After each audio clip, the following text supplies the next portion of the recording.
আপনি যত ভালো হন বা যত ভালো কাজই করেন না কেন, একটা কথা সত্য যে যারা আপনাকে অপছন্দ করে তারা মৃত্যুর দিন পর্যন্ত আপনাকে অপছন্দ করবে। কারণ চোখের অপারেশন হতে পারে, মনের অপারেশন কখনোই হয় না। তাই লোকের কথায় কখনো বিশ্বাস করবেন বা লোকের কথায় কান দেবেন না। কারণ মানুষ পেয়ারা কেনার সময় জিজ্ঞেস করে মিষ্টি হবে তো, কিন্তু বাসায় নিয়ে এসে চিনি দিয়ে খায়।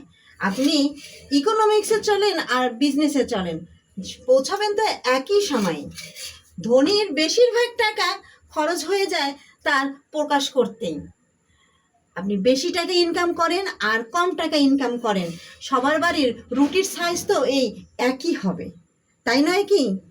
আপনি আগে আগে জীবনযাপন করেছেন বা এখন প্রাণ খুলে জীবনযাপন করছেন, করে যান।